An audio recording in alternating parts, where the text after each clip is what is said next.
Eu lembro que de pequena, quando eu tinha em torno dos meus 5 anos de idade, 5 para 6 anos, minha mãe trabalhava numa casa de família e a filha da dona da casa tinha várias bonecas, Barbies, esses bichinhos de pelúcia, e eu me trancava lá no quarto, colocava os bichinhos de pelúcia e fazia um culto para eles. Aí eu abria o culto, aí eu cantava, Betinha só Jesus. Aí eu cantava, eu ministrava, eu fazia o culto completo com os bichinhos. O que significa isso? Por que talvez o Espírito Santo trouxe essa lembrança à minha memória? Porque já estava dentro de mim.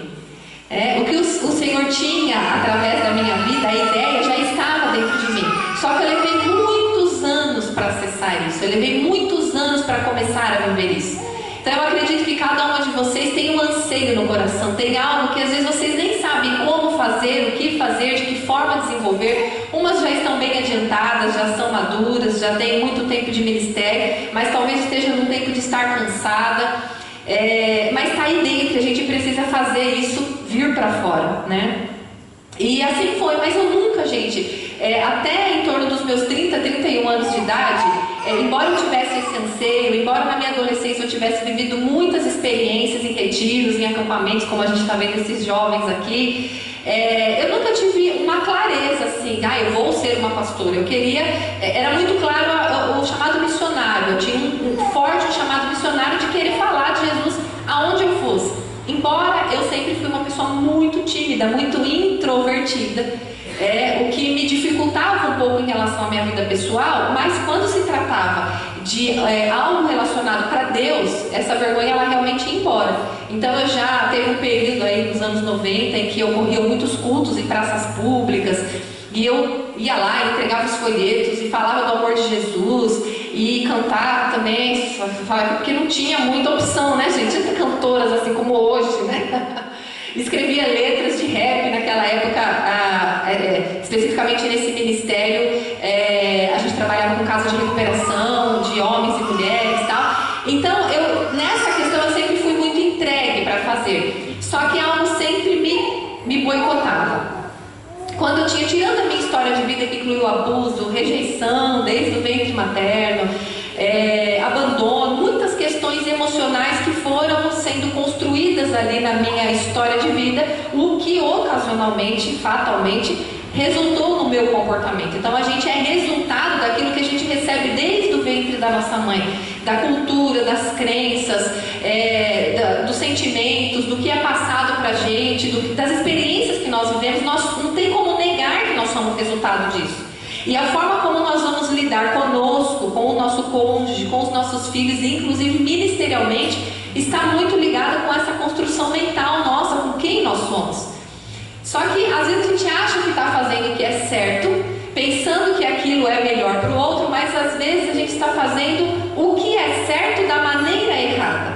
E leva algum tempo para a gente entender qual é a maneira certa de acessar cada um, de servir cada um, de servir inclusive alguém. E por isso que muitas vezes nós nos cansamos e queremos jogar a toalha, porque a gente às vezes está fazendo o que é certo, mas da maneira errada. Então, quando eu cheguei perto dos 30 anos de idade, vivendo uma vida de religião apenas, eu ia para a igreja todo domingo, batia meu cartão, dava meu dízimo, eu tinha uma demanda ali da questão do ministério infantil, então eu sempre tinha aquele anseio de fazer alguma coisa para a obra de Deus. Eu me dispus a servir no ministério infantil, fiquei durante uns 4, 5 anos ali, o que me acrescentou muito em ensino, em compreender um pouco ali também as questões da infância. Mas quando eu estava em torno de 30, 31 anos, Deus me chamou para um tempo de cura. Me chamou para um tempo de ajuste. Onde eu achava que, eu era a certa da família, eu era a santa da história, que o meu marido era o errado, que as pessoas que estavam à minha volta que eram erradas e que eu estava fazendo tudo certinho. Afinal, eu engulo tudo, eu fico quieta, eu não falo palavrão, eu não minto, eu não roubo, eu não mato, eu não me prostituo, tá tudo certo. E os outros que tá tudo errado. E aí fica até com aquele senso de justiça própria, né? De que a gente faz tanto, e as pessoas à volta não faz. Aí chega alguém no ministério hoje, dali 3, 4 meses a pessoa já está lá pregando, já está fazendo não sei o que, e você fala, eu estou aqui há 30 anos e nada aconteceu na minha vida. Então eu era essa crente que conhecia muito de igreja, mas conhecia muito de sistema de igreja, de viver durante 25 anos, 30 anos dentro de igreja. Minha mãe trabalhou em muitos ministérios. intimidade com Deus. E quando o Senhor Ele quer nos curar, Ele quer nos levar a um nível mais profundo de intimidade. Então ali eu comecei a entender que as minhas ações eram ações mais religiosas do que ações realmente que estivessem ligadas ali no propósito do Senhor. E eu permiti que Ele começasse a me mostrar. E aí, né, gente, vem a primeira questão que eu acho que é a maior dificuldade do ser humano, não só de cristãos. Talvez de cristãos um pouco mais, talvez de esposas de pastores ou pastoras um pouco mais ainda. Que é o que vão pensar de mim. O que vão pensar de mim se eu for lá na frente. O que vão pensar de mim se eu falar que o meu marido é envolvido com determinada coisa. O que vão pensar de mim se eu falar que eu estou pensando tal coisa. Claro, gente, abrindo um parênteses, não é para todo mundo que nós temos que expor as nossas dores mesmo. E, infelizmente, muitas pessoas se aproveitam disso e saem espalhando, fazendo fofoca, óbvio. Mas eu acredito que às vezes a gente acaba se tornando tão solitária e tão desconfiada de tudo e de todos, talvez por experiências dolorosas que nós vivemos, que nós deixamos de permitir que o Senhor cure. Então eu acho que o primeiro ponto é tirar esse orgulho e entregar para o Senhor. E nesta manhã é esse o primeiro ponto que Deus começa trabalhando conosco. Lá atrás, quando Ele começou trabalhando comigo, foi esse o primeiro ponto.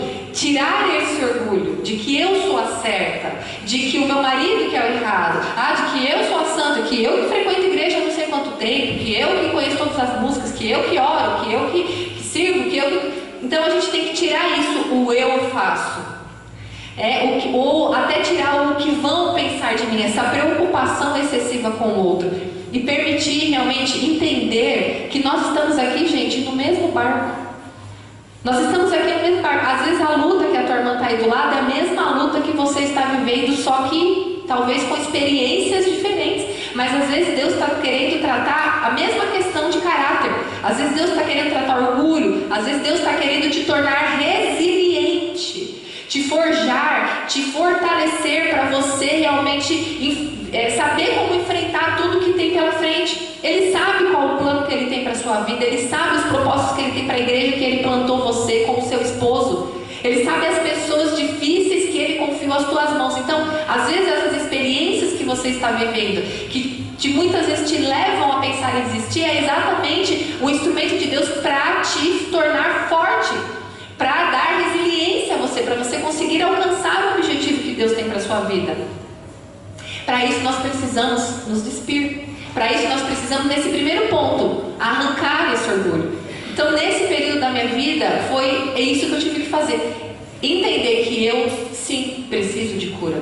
Eu sim, estou 30 anos dentro da igreja, mas eu não conheço de fato o meu Deus como eu deveria conhecer. Eu não tenho intimidade com Ele. Há muitos anos eu já estou só vivendo uma vida de religião. Então foi esse o primeiro ponto. E a partir daí, Deus começou uma longa trajetória de cura na minha vida. Primeiro Ele usou uma pessoa assim, porque no meu caso, naquele momento em que eu me encontrava da minha vida, eu precisava de alguém que me ajudasse. E depois desse tempo, eu fui buscando, através de eventos, através de relacionamento com Deus, através de vida com Deus, de intimidade com Deus e de desenvolver uma intimidade com Deus. Porque a intimidade não é algo que a gente conquista do dia para a noite. Vocês não me conhecem, eu não conheço vocês, eu não sei o que vocês gostam. Até, por exemplo, a Betinha, que eu já encontrei 2 vezes ou mais na Nazarena, eu não sei qual a comida preferida dela, qual a cor preferida dela, que jeito que ela gosta de dormir, o que ela gosta de fazer, qual é o hobby dela, eu não sei. Eu conheço ela, a pessoa, o papel que, na verdade, ela executa dentro da igreja. Assim como muitas pessoas conhecem você com o papel que vocês executam dentro da igreja. Mas nós precisamos conhecer Deus além desse Deus que nós conhecemos, que a religião nos apresenta. E para isso, para criar essa intimidade, a gente precisa o quê? Ter tempo. A gente precisa parar. A gente precisa parar. E hoje em dia, isso é uma das coisas mais difíceis na nossa sociedade, o parar. Porque se mostra sucesso às pessoas que estão correndo. E aí, gente, como que tá a vida? Tá tudo bom, tá tudo bacana, correndo. Então a gente atrela o estar correndo a estar tudo bem. Mas nem sempre, quando a gente está correndo, tá tudo bem. vida tão ativista nos leva a esconder as nossas dores. Nos leva a deixar que eu tenho que tentar resolver isso daqui não. Só que, gente, psicologicamente aquela dor está lá. Psicologicamente aquela lembrança está lá, aquela memória está lá, aquele trauma está lá, aquela mágoa está lá, aquela ferida está lá. Mesmo que você não queira olhar para ela, ela está lá. Imagina uma sujeira lá na sua casa, tá sujo lá um canto. Você não pega a vassoura e não vai. Todo dia você passa e olha lá a sujeira, ela vai sair sozinha de lá? Não vai. Você pode não ter tempo para parar, pegar uma vassoura e limpar aquela sujeira, mas que aquela sujeira vai sair sozinha andando, não vai. Mesma coisa dentro de nós. Se a gente não vai pegar a vassoura, não vai pegar as ferramentas necessárias para poder fazer essa limpeza dentro da gente, essa sujeira não vai sair. E o que seria essa sujeira? Às vezes não é traumas tão grandes do passado, às vezes é. Mas às vezes são as coisas mais do dia a dia. Essas coisas que a carga ministerial nos traz. As demandas que uma igreja traz, os pesos e os fardos que essa posição, que é um papel social, gente. Esse é o primeiro ponto que a gente tem que entender. Que existem papéis sociais, mas que existe a identidade. E a identidade é a essência. A essência é quem nós somos, que é a filiação. Então, quando Deus fez todo esse processo na minha vida, foi o entendimento de um processo coletivo. Eu fiz na sua vida para que através da sua vida outras pessoas tenham acesso. E aí foi onde surgiu o livro Saradas para Sarar, que é o meu testemunho, minha autobiografia, onde eu conto desde o meu nascimento até o processo de cura emocional, como se deu. Descrevo, inclusive, um capítulo inteiro de um evento que eu fui, que foi o Congresso Diante do Trono, onde Deus me impactou de tal forma, eu tive experiências incríveis ali que mudaram a minha vida. Então, quando a gente vai para um evento, a gente tem que ir assim. Sabe? Eu vou lá no evento, né? Porque senão vão pensar o que de mim? Tem que estar lá, né? Porque tem que fazer uns contatos. Ou tem que estar lá, porque... Não, você tem que ir com a expectativa. Deus, eu quero ser curada. Eu quero ser curada do que me aconteceu. Pode ter sido ontem, mês passado, semana passada. Aquela pessoa que te magoou, aquela pessoa que saiu espalhando teu nome lá na igreja falando mal, que criou uma situação assim. Ou aquela mulher que, porventura, se ensinou para o seu marido. A gente tem que ser verdadeiro do que ocorre no meio da igreja. A gente vai tratar hoje de coisas, sabe, expostas. Não vamos ficar escondendo. Vamos tratar sobre as coisas que têm que ser expostas. Porque é esse o nosso papel, trazer a luz. Quando a gente traz a luz, as trevas perdem. Elas perdem espaço. Quando você... escuro. Você às vezes encontra lagartixa, encontra barata. Agora acende elas para você ver. Elas fogem. Então as coisas ruins, elas se alojam na escuridão. E nós precisamos jogar luz em tudo isso para que realmente as trevas percam o poder. E esse poder está em nós. Então, nesse processo, depois que eu escrevi o livro Saradas para Sarar, muitas pessoas começaram a me procurar por causa da história. Como que você fez para alcançar essa cura? Eu também quero, eu também preciso. E aí Deus colocou um desejo muito grande no meu coração, de começar a investir na vida de mulheres, de aconselhar mulheres. Então, o que começou de uma forma bem despretensiosa, não era algo que eu imaginei que seria um ministério. Eu comecei indo na casa das pessoas que liam o livro, que buscavam essa ajuda e que queriam conversar comigo. Eu comecei fazendo visitas domiciliares. Eu ia na casa dessas pessoas, eu ouvia a história delas. A gente orava junto, eu compartilhava a minha trajetória, o que Deus já tinha feito até aquele determinado momento. E simplesmente as pessoas passavam a serem curadas emocionalmente das suas dores. Agora, por quê? O poder estava em mim? Não. O poder estava primeiro já naquela pessoa que ao ler o livro foi despertada para querer uma mudança. Então começa aí.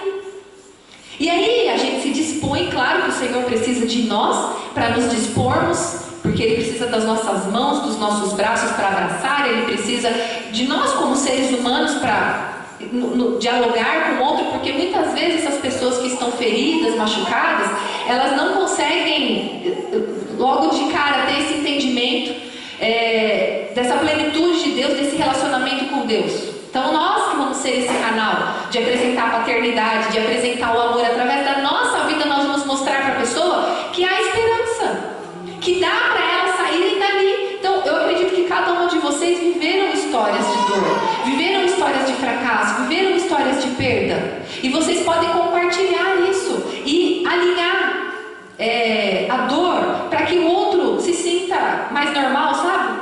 Porque às vezes a gente pensa que o pastor, a pastora, a esposa de pastor é perfeito, não tem problema. Que a família é perfeita, é tudo lindo, maravilhoso, e não é assim.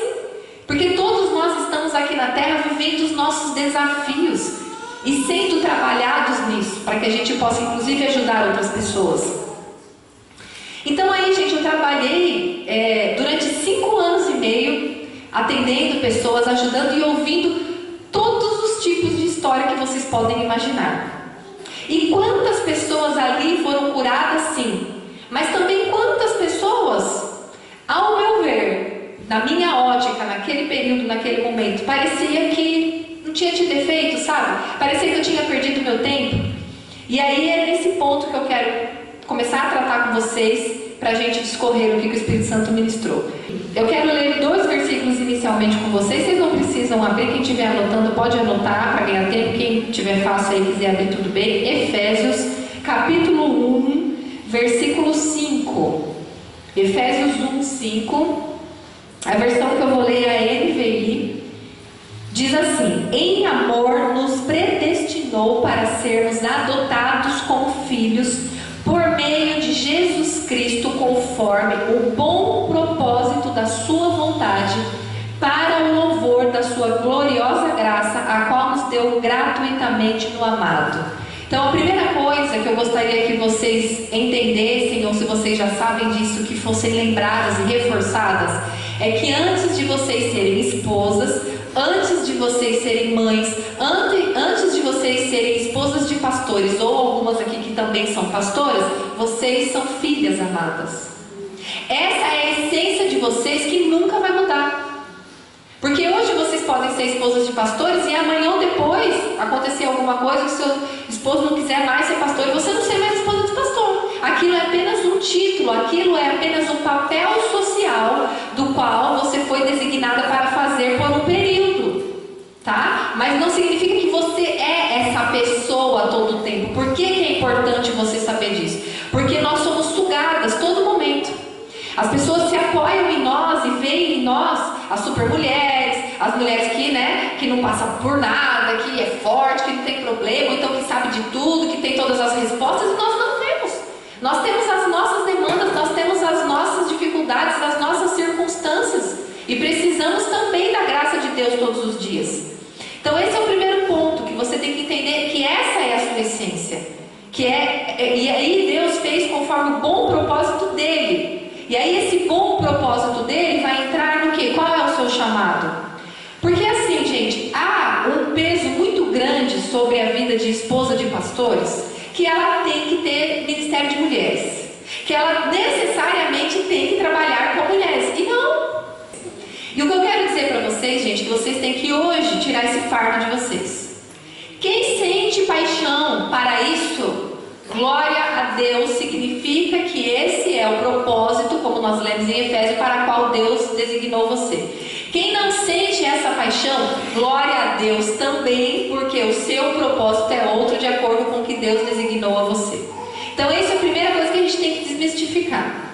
Eu sou membro da comunidade Carisma em Osasco, São Paulo, do pastor Anésio Rodrigues, não sei quem já ouviu falar. É uma igreja que tem em torno de 4.500 a 5.000 membros, dividido em vários turnos de vários cultos que tem, principalmente aos domingos. E a esposa do meu pastor é uma pessoa assim excepcional, uma mulher sábia, uma mulher mansa, uma mulher que você vai conversar com ela, você sai assim doce. E ela não trabalha com o ministério de mulheres. Sabe aonde ela trabalha? Na cantina. Ela ama fazer aquilo. É o que ela gosta. Entende como não tem mais e nem menos?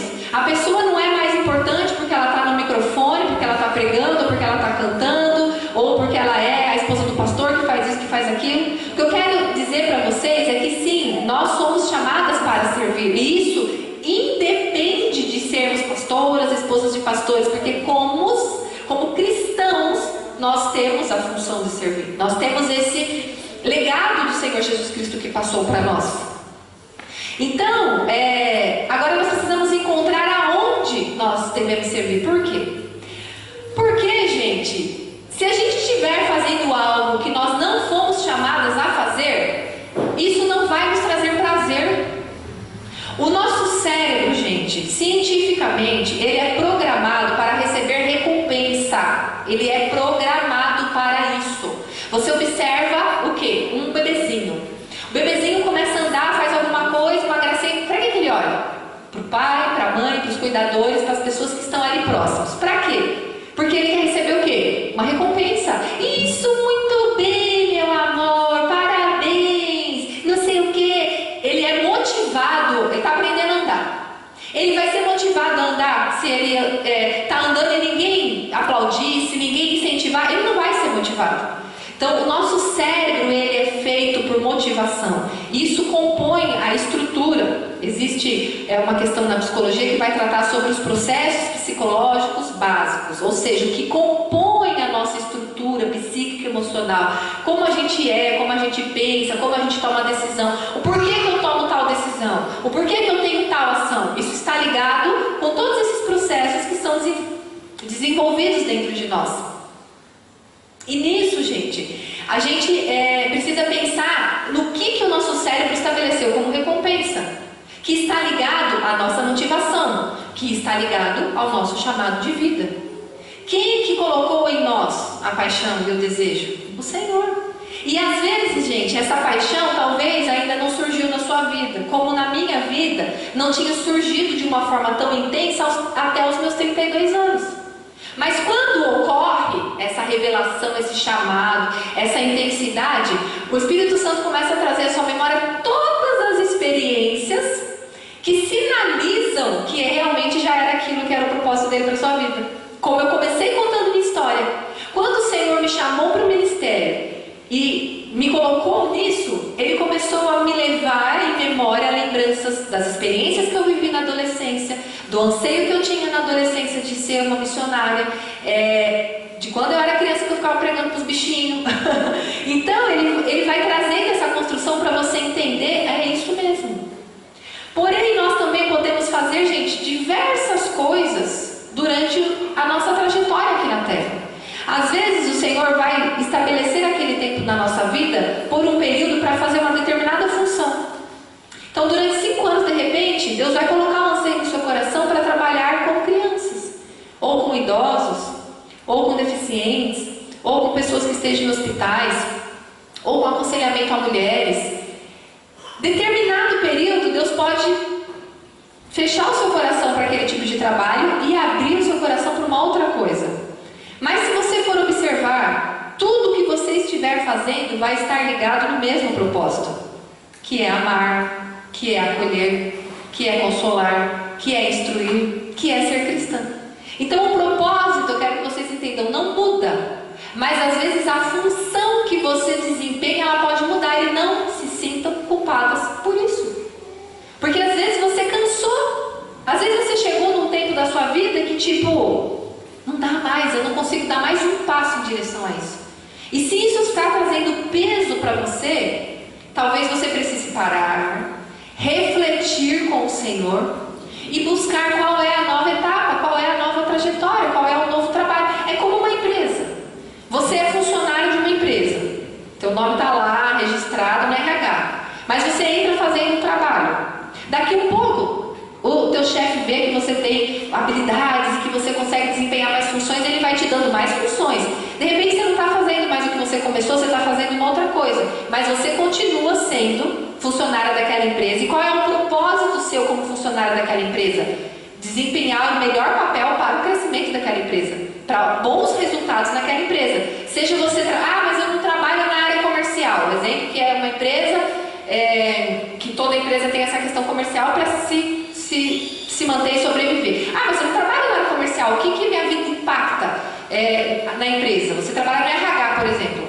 A sua vida impacta na vida dos funcionários que impactam na vida daquela empresa. Então, se você está num local, qualquer coisa que você fizer nesse local vai impactar o propósito final, que é a expansão daquele local. Vamos trazer isso para o reino de Deus. Então, você é escolhida pelo Senhor. Você tem uma função no reino de Deus. Você tem uma missão no reino de Deus. Agora, a forma como você vai desempenhar essa função pode ser diversas formas. Mas o que nunca vai mudar é o foco dessa missão. Mas por vezes, gente, o que acontece? Nós realmente pensamos em desistir. Quem aqui nunca pensou em desistir? Eu já pensei em desistir diversas vezes. Esse ministério tem 7 anos, desde que Deus começou esse processo na minha vida e que já começou a trazer pessoas para que eu pudesse, de alguma forma, compartilhar minhas experiências. E quantas vezes eu pensei em desistir? E nessa manhã, um pouquinho sobre isso que eu quero falar. O versículo que Deus trouxe ao meu coração, e esse versículo não estava no script, mas enquanto estava ali, Betinha ministrando, começou a vir os versículos. E o primeiro foi esse de Efésios, para vocês entenderem o papel principal que vocês têm, quem vocês são. E o segundo é Gálatas capítulo 6, versículo 9. Gálatas 6, versículo 9, que diz: E não nos cansemos de fazer o bem, pois no tempo próprio colheremos, se não desanimarmos. Aqui tem uma condição, uma palavrinha, um prefixo, na verdade, não é nem uma palavra, um prefixo, se. A gente vai colher quando? Se não desanimarmos. Isso serve para o nosso casamento, isso serve para o relacionamento com os nossos filhos, isso serve também para o nosso ministério. Vamos trazer aqui algumas das mais comuns motivações que nos levam muitas vezes a desistir. Eu não sei para vocês, mas para mim, o carro-chefe é a ingratidão. E aí foi onde Deus trouxe o versículo de Lucas, capítulo 17, versículos 15 ao 19. Lucas 17, 15 a 19, se vocês quiserem anotar, que diz assim: Um deles, quando viu que estava curado, voltou, louvando a Deus em alta voz. Prostrou-se aos pés de Jesus e lhe agradeceu. Este era samaritano. Jesus perguntou: Não foram purificados todos os 10? Onde estão os outros 9? Não se achou nenhum que voltasse e desse louvor a Deus. E, a não ser esse estrangeiro, então ele lhes disse: Levante-se e vá, a sua fé o salvou. Aí, gente, muitas de nós, eu não sei quais de vocês, de repente tem uma personalidade um pouco mais introvertida também, é uma pessoa um pouco mais tímida, uma pessoa que não é tão expansiva, que não é tudo cheguei chegando, vou lá e aconteço. E aí, às vezes, você fica ali na sombra do seu marido é o pastor, ele que toma todas as decisões em relação a tudo, e você sempre fica na sombra dele. Só que Deus está nos chamando não para sermos maiores que o nosso marido de forma alguma, porque ninguém é maior do que ninguém, nós somos iguais. Mas Ele está nos chamando para nós sermos cooperadoras com nossos maridos. Porque assim, vai fazer sentido uma mulher conversar com o pastor falando sobre as dores, as feridas, as demandas? Não vai fazer tanto sentido. Primeiro, nem é aconselhável, porque infelizmente hoje a gente vê muitas questões de promiscuidade que ocorrem nos gabinetes, muitas questões de que há uma confusão de sentimentos, gente. Isso é natural. A mulher que chega fragilizada falando sobre o casamento, às vezes o marido está lá e a mulher também, a esposa, não corresponde às expectativas, não cuida das necessidades desse marido. Então é um caminho fácil ali para Satanás plantar desejo no coração de cada um, e a gente vê o que muitas vezes ocorre no meio das igrejas. Então nem é aconselhável que isso aconteça, que o pastor tome essa frente. Agora, se nós observarmos todas as nossas igrejas, o número mais expressivo são mais mulheres do que homens. E é a mulher que sara o lar, é a mulher que levanta o marido, é a mulher que, através da vida da mulher, o marido vai ter até desejo talvez de ir para a igreja. Então a mulher, ela é ponto principal a ser trabalhada. E quem é a pessoa mais capacitada e habilitada? Não que seja você especificamente como esposa de pastor, mas como mulher, você ter essa sensibilidade para identificar talvez pessoas que possam fazer esse trabalho. Então começa através da nossa vida. Deus está levantando mulheres para isso. Só que às vezes até você entendeu tudo isso, em algum ponto da sua vida você assumiu ali responsabilidades, e tenha um papel, uma liderança de mulher, naturalmente as pessoas te procuram. E você tem esse coração doador, você tem esse coração que não pode ouvir um problema, que já quer ajudar todo mundo, igual eu, que já quer sair carregando as pessoas nas costas. E você investe na vida das pessoas. Investe, aconselha, ora, tá junto, ganha a dor dessa pessoa para você, paga o preço, jejua, ora na madrugada, faz o que tem que fazer. Passado algum tempo, essa pessoa ou ela te decepciona, ou ela te fere, ou ela fala mal de você, ou ela quer te manipular, ou ela quer te controlar, ou ela quer tomar o seu lugar, ou simplesmente ela não evolui. E imagina isso uma vez, 2 vezes, 3 vezes, 4 vezes ao longo dos anos. Talvez seja esse ponto que você esteja cansada. Quer saber? Eu desisti do ser humano. Eu estou cansada porque não tem jeito não. Olha, o ser humano não vai para frente. A gente ensina, a gente instrui, a gente faz, a gente dá a vida, a gente dá o sangue. E olha o que a pessoa faz com a gente. Então a ingratidão é algo que nos machuca muito. E que nos, muitas vezes, manda essas mensagens pra gente. Por quê? Porque na verdade a recompensa que o nosso cérebro estabeleceu, ela não foi cumprida. Por exemplo, a recompensa que o meu cérebro estabeleceu é que a pessoa evolua. Eu não quero e não preciso que a pessoa fique: ai, pastor, obrigado. Então, ai, Sara, nossa, você é maravilhosa. Olha que palavra, nossa, obrigada porque você me acolheu na sua casa, porque você me ajudou. Não, eu não preciso disso. O que o meu cérebro precisa? Ver aquela mulher que antes era uma mulher rixosa, reclamona, brigona, quase separando do marido, era uma mãe dura, era uma mãe que não tinha tempo com os filhos, era uma pessoa ruim para ela mesma, uma pessoa que ficava essa pessoa, sabe? Ela começava a me mandar: olha, eu estava lendo aqui a Bíblia, Deus falou no meu coração isso, olha, já estou ajudando tal pessoa, olha, já estou fazendo tal coisa. Você vê que aquela pessoa ganhou vida, que valeu a pena o tempo que você investiu nela. Então, para mim, é isso que o meu cérebro entende como recompensa. Quando isso não ocorre aos meus olhos, porque não significa que não houve um objetivo ali, mas aos meus olhos, naquele momento eu não consigo enxergar, aquilo me fazia desanimar. E aí eu entendi esse versículo, e eu entendi alguns outros versículos que só para vocês anotarem e depois refletirem mais um pouco sobre essa palavra. E esses versículos que eu vou descrever aqui numa sequência de 3 ou 4 versículos foi o que eu busquei declarar sobre a minha vida, mentalizar, para que eu pudesse entender que não tem nada a ver comigo, tem a ver com Ele e com os propósitos dele. Então vamos lá, Filipenses 2,13 diz: pois é Deus quem efetua em vocês tanto o querer quanto o realizar, de acordo com a boa vontade dele. Filipenses 2,13. Agora, João 16,8. João 16,8.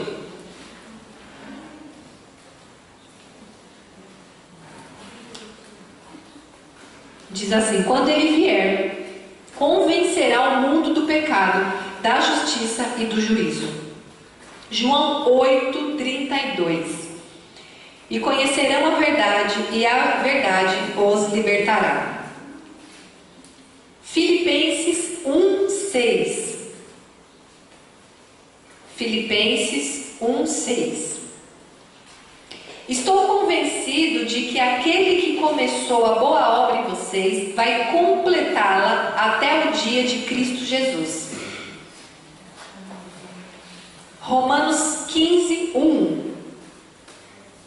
Romanos 15:1 diz: nós que somos fortes devemos suportar as fraquezas dos fracos.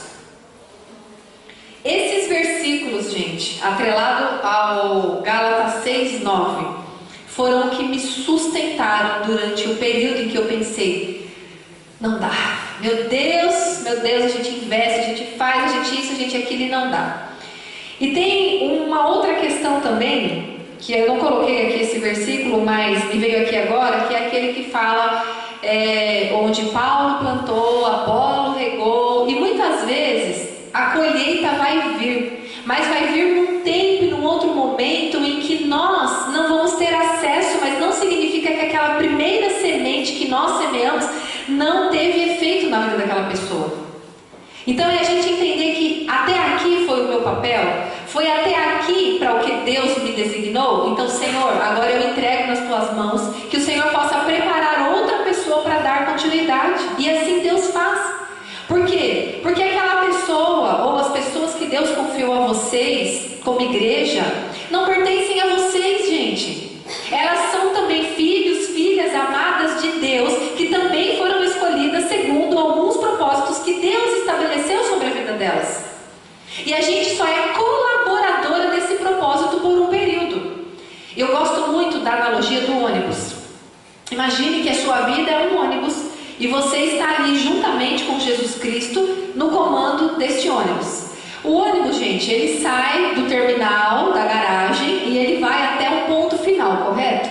E ele tem ali uma trajetória, ele tem os pontos específicos que ele tem que fazer as paradas.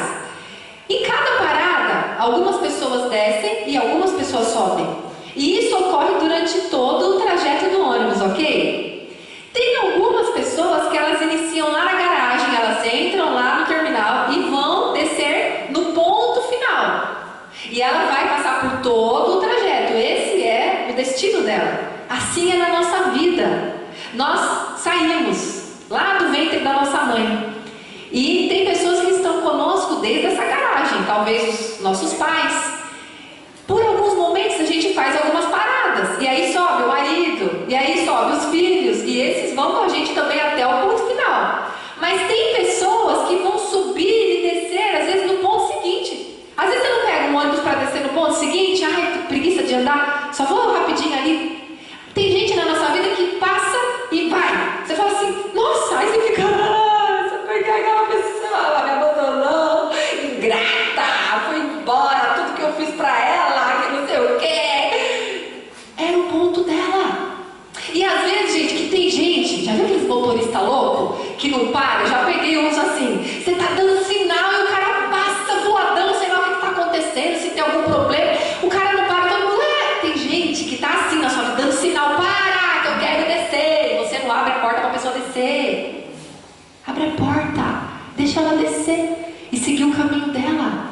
Você tem que entender que você contribuiu com o trajeto da vida dela. Olha que honra! Olha que honra, amanhã ou depois você vê essa pessoa, sabe, crescendo no ministério, atingindo pessoas, evoluindo. Você fala, um dia eu dei uma caroninha para ela. Nesse trajeto dela, um dia eu dei uma carona. Na minha vida, gente, eu estou há 7 anos nesse processo. Eu estou falando agora só de processo de ministerial, ok? Quantas pessoas me deram caronas? Quantas pessoas me levaram até aqui? E pronto, era só até aqui. E quem que escolheu que seria só até ali? Deus. Segundo o bom propósito dele. Deus escolhe se aquela pessoa tem um propósito de ir até o ponto final com você ou descer 2, 3 pontos depois. A mesma coisa nós na vida das pessoas. Às vezes a gente sobe no ônibus, a pessoa dá sinal, pede ajuda para você. Você sobe no ônibus dela, você vai, tá ali. Só que passa alguns pontos, chegou a hora de descer. E Deus começa a falar no seu coração, larga essa pessoa agora um pouquinho, deixa ela, eu e ela. Tá na hora de você descer, tá na hora de você, sabe, desconectar um pouco. Não é abandonar a pessoa, mas você já deu um apoio, você já deu uma ajuda. E agora tá na hora de você, olha, você e Deus, você tem que descer do ônibus dessa pessoa. E ela não quer abrir a porta. Isso acontecia muito comigo. Gente, tá na hora, né, de nós encerrarmos o atendimento. Nós já estamos há 5, 6 meses juntas. Tudo que eu tinha que passar, da parte que o Senhor confiou a mim, o que era meu papel, já foi feito. Agora viram outras pessoas para dar continuidade naquilo. Porque, gente, Deus ele faz questão de usar diversas pessoas para que a glória seja somente dele. Senão a pessoa fica assim, aquela pessoa fez isso. A gente não fez nada, nem eu, nem você. Na verdade, a gente tem que entender o quê? Que privilégio que o Senhor nos dá em poder nos permitir fazer parte de um plano dele para a vida daquela pessoa. É essa mentalidade que a gente tem que ter. E também por um período. Porque viram outras, de acordo com os outros propósitos que Deus estabeleceu. E aí, às vezes, você está lá chutando a porta. Abre a porta, eu preciso descer. Por favor, me libera. Teve uma mulher que eu atendi, gente. Aquela mulher, gente, Senhor. Foi minha pós-graduação, meu mestrado. mestrado, meu doutorado, meu tudo. Era muita carência. Desde o início eu sempre falando que o meu papel era apenas introduzir ela nesse caminho de cura, dar as ferramentas necessárias, mas que dali para frente, depois de um período, seria com ela e Deus, ela e Deus. E a pessoa se apega tanto a você que não quer. Mas o que acontece também, gente? As pessoas nos sufocam, elas nos manipulam de tal forma que a gente fica preso, e também Deus não quer isso. Deus não quer, por exemplo, o amor de Deus é tão imenso por todas nós, que Ele não vai sacrificar um em prol de outros. Isso Ele fez com Jesus. Isso Ele, como Deus, veio na figura de filho, como homem ali, para que pudesse pagar o sacrifício de todos. Veio outro Jesus depois de Jesus? Não é a gente que vai ser Jesus. Nós temos que ser imitadores de Cristo na ação, na conduta, no amor, na persistência, mas não fazer o mesmo papel que Jesus, porque é uma vez só, a Bíblia diz, não há outro mediador. Então, Deus não ia falar assim, vou mandar a fulana, que ela vai sofrer tanto, mas o sofrimento dela é por propósito, gente, isso não é pai. Você imagina isso? Você falou, eu tive um filho, e esse filho vai sofrer, mas que é para causar o bem para os outros. Não. Eu acredito que isso não seja, não é dessa forma. Isso Ele fez através do Filho dele, Jesus Cristo. Ele nos ama igual Ele ama aquela pessoa que também está precisando de ajuda. Então Ele também preza pela sua saúde, Ele preza pelo seu bem-estar, Ele preza pela sua saúde emocional. A partir do momento que isso está em desajuste, volta para a fonte e ajusta. Deus não quer que você se sacrifique, que você perca a sua saúde, que você tenha um câncer amanhã ou depois, que você pense em tirar a sua vida. O plano de Deus não era que os pastores estivessem se suicidando como tem ocorrido. Não é esse o plano de Deus. A morte, a dor, a cruz foi Nós vivemos dores, lutas, dificuldades, sim, mas não o que Jesus fez. Nós temos que reproduzir o que Ele fez. Nós temos que nos apoiar nesse amor, nessa força, falar, Senhor, me ajuda. Só que aí, gente, sabe o que também acontece? A gente não pergunta para Deus o que é para fazer. Quantas vezes a gente assume responsabilidades que não eram nossas? A gente tem que aprender a depender do Senhor até para fazer o bem. Temos que ajudar? Temos. Mas não é fazer tudo o que você acha que tem que fazer. Senhor, o que é para eu fazer? Até onde eu devo ir? Porque às vezes você quer resolver o problema da pessoa, e eu tenho essa tendência de ser mãezona, de querer ajudar a resolver e tal. E Deus foi me ensinando que para algumas questões tinha um propósito, e que eu não podia interferir nesse propósito. Claro, não estou falando, gente, de pessoas que passam necessidades de alimento, aí deixa Deus provar. Eu não vou levar uma cesta básica lá porque Deus tem que provar. Não é isso, gente, pelo amor de Deus. Você vê a irmã lá na chuva, sem carro, você passa, não vou dar carona porque Deus está provando, está humilhando a irmã porque ela precisa ser humilhada.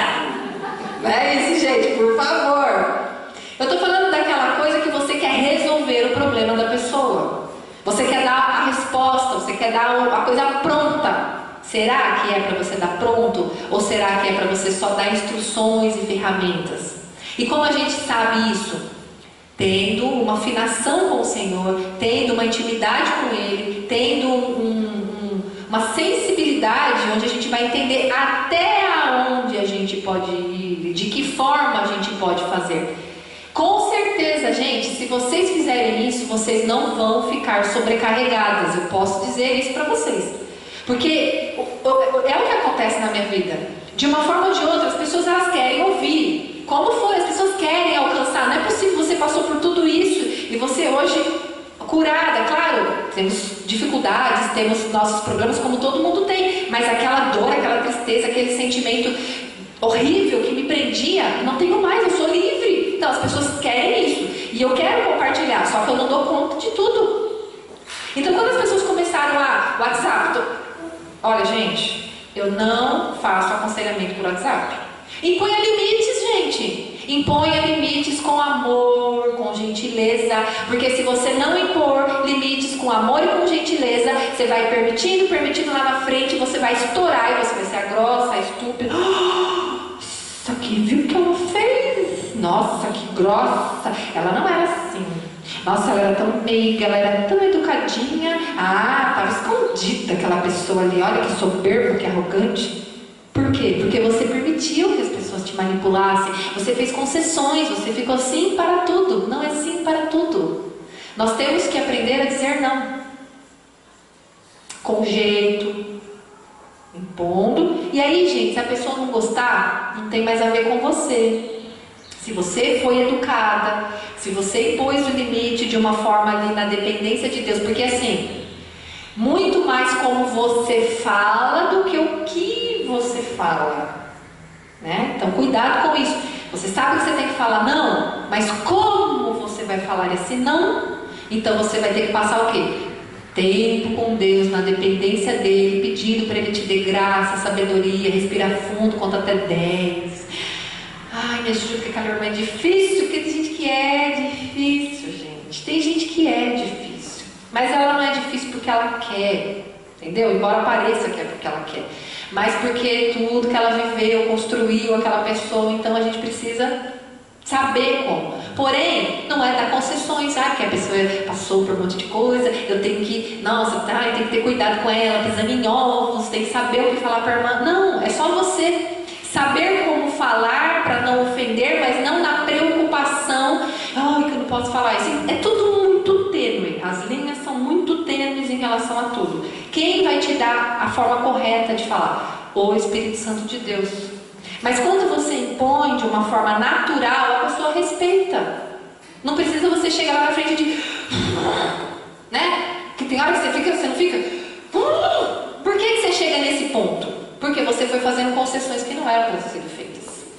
Então a gente chega, aí fala, Deus! Aí o que acontece? Na maioria das vezes, seu filho fica doente, você fica doente, vem uma doença na família grave, acontece alguma coisa, você perde alguma coisa.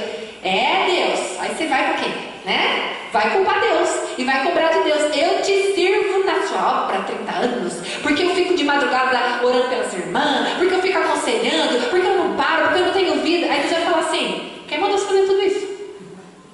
Em algum momento você parou para falar comigo, para perguntar se era para você fazer isso desse jeito? Então às vezes a gente está em problemas, a gente está vivendo cansaço que nós mesmos causamos em nós. Entende? Então vamos aprender a dizer não da forma correta, vamos aprender a pôr limites, vamos aprender a entender quem nós somos primeiro diante de Deus, e aí sim, né, ter tempo para refletir e ajustar aquilo que precisa ser ajustado, né? E um outro versículo que eu queria ler com vocês, já partindo para o encerramento, é Hebreus 12, do versículo 1. Vamos ler assim, portanto também nós, uma vez que estamos rodeados por tão grande nuvem de testemunhas, livremo-nos de tudo que nos atrapalha e do pecado que nos envolve, e corramos com perseverança a corrida que nos é proposta. Tendo os olhos fitos em quem, gente? Jesus, o autor e consumador da nossa fé. Ele, pela alegria que lhe fora proposta, suportou a cruz, desprezando a vergonha, e assentou-se à direita do trono de Deus. Pensem bem naqueles que suportou tal oposição dos pecadores contra si mesmo, para que vocês não se cansem e nem desanimem. Então a gente tem que pensar primeiro no sacrifício de quem? Jesus. E comparar o nosso sacrifício, o que poderia parecer ser um sacrifício. O que ele fez. Segundo ponto importante é a gente pensar no que ele fez por nós. Como foi o seu encontro com Jesus? Como ele te alcançou? Às vezes você já nasceu num lar cristão e não tenha tido uma experiência de conversão assim tão profunda para falar que eu era isso, eu era aquilo e Deus transformou a minha vida. Então você às vezes não tem aquele sentimento de gratidão, de entender da onde Deus te tirou. Por isso que as pessoas que vivem no mundo, quando elas se convertem, elas são muito mais apaixonadas por Cristo do que as pessoas que são cristãs de berço, porque elas sabem da onde Deus tirou elas. Às vezes falta um pouco isso na gente. Mas às vezes a gente estava em algum lugar, em alguma condição emocional, alguma falta familiar. Às vezes você experimentou já uma cura na sua vida física, na vida do seu filho. Às vezes o seu marido é um milagre. Quantas coisas boas Deus já fez na sua vida. Eu tenho certeza que todas vocês têm muitas coisas boas. E aí, gente, é bom a gente sempre se lembrar do que o Senhor fez. E se você não tiver nada, o que eu acho impossível, é só lembrar do sacrifício da cruz, que foi a maior ação de amor que Ele fez por mim e por você, que nos garante uma vida de paz. Gente, imagina pessoas que passaram, eu encontro pessoas que passaram por experiências, não que são menores no sentido de sentimento, tá, gente? Que são menores no sentido de vivência. Experiências não tão marcantes como as que eu vivi. E que vivem numa condição muito pior, emocional, familiar e tudo. Porque não conhecem, porque não querem, porque não experimentam. Então nós temos que entender o privilégio do que é caminhar com Jesus. Do que foi a cruz, do que é a cruz por nós, por mim e por você. Que a cruz te liberta, que a cruz te dá vida, que a ressurreição do Senhor nos traz a vida eterna. Então só de saber que não acaba aqui, que tem algo a mais, isso já é uma esperança para nós, isso já é o maior presente. Que nós estamos aqui porque Deus escolheu que nós estivéssemos aqui, que Ele nos deu a vida. Você quer o maior presente do que a vida? Quando a gente começa a pensar no que Ele fez por nós, é automático o nosso desejo de fazer por Ele. É igual a oferta e dízimo, gente, não deve ser com peso. Eu vou lá dizimar porque o devorador vai na minha casa, não pode, eu tenho que repreender, então é isso aqui. Gente, eu tenho que dar porque Ele me deu muito mais. Tem que ser uma expressão de gratidão. Então quando eu coloco a minha vida, o meu tempo, a inteligência, a sabedoria, os meus dons e tudo que Deus me deu para servir ao Senhor, em gratidão a Ele, não torna peso também. Porque por mais que a gente às vezes pense em desistir, até quando a gente está fazendo o que Ele chamou mesmo, a ingratidão das pessoas ou a ação das pessoas nos leva a desistir, a gente pensa, o que Ele fez por mim? O que Ele fez por mim? E Ele não desistiu de mim. E se Ele tivesse cansado? E se Ele tivesse desistido? Aí a gente tem que começar em gratidão a Ele, a também servir ao Senhor. Eu queria que vocês fechassem os olhos nesse momento, por favor. Eu queria fazer uma pergunta para você e deixar aqui uma frase que o Espírito Santo falou no meu coração em um período que eu estava bem desanimada. Alguém te feriu ou te decepcionou dentro da igreja ou do ministério? Você está pensando em desistir e jogar tudo para o alto? Não desista antes de ouvir isso. Eu também pensei em desistir algumas vezes pelo mesmo motivo. Mas o Espírito Santo falou no meu coração o quanto eu estava sendo egoísta se eu desistisse. Pois eu estaria pensando apenas na minha dor e na ferida. Na experiência que eu tive talvez com aquela pessoa que me magoou, que me chateou, ou que não correspondeu às minhas expectativas. E eu tive a impressão do Espírito Santo me fazer a seguinte pergunta: você vai deixar de obedecer a Deus e desistir de um propósito geracional que alcançará milhares de pessoas por causa de uma pessoa ou da ação de uma pessoa? Eu quero que vocês pensem nisso. Essa foi a minha experiência que o Espírito Santo falou no meu coração. Isso foi muito forte para mim naquele momento. Uma pessoa fará você perder milhares de pessoas para Jesus. E essa é a sua decisão. Porque também, se você desistir muitas vezes do seu papel, do seu chamado ou do seu ministério, não só ele vai morrer, mas os seus filhos e tantos outros que poderiam nascer através dos propósitos que Deus confiou às suas mãos. É natural, gente, que em algum momento da nossa vida a gente pense em jogar a toalha, em estarmos cansados. Há também a questão da competição, que não deu tempo de eu entrar aqui, mas isso é uma outra coisa que nos fere muito também. Há uma falta de união dentro do corpo de Cristo. E isso também muitas vezes nos magoa. Aquelas pessoas que têm a tendência a se esconder, ela prefere que deixe o outro ir. Mas o que Deus tem para o outro vai se cumprir no outro, o que Deus tem na sua vida vai se cumprir na sua vida. E hoje o Senhor fala no meu coração que é uma manhã de perdão.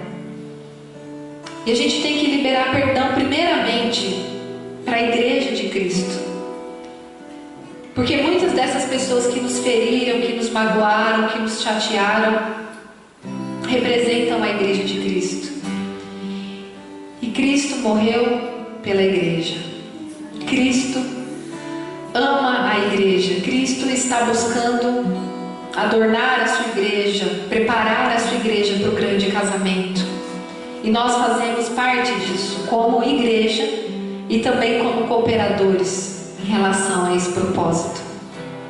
Eu creio que o Espírito Santo está trazendo à tua memória, durante toda a tua jornada, sua jornada como esposa de pastor, sua jornada como possível esposa de pastor. Se você ainda não viveu essas experiências, é importante você ter esse conhecimento para não errar. Muitas vezes a vida de uma esposa de pastor é uma vida solitária, e aí entra a liberação de perdão para o seu esposo.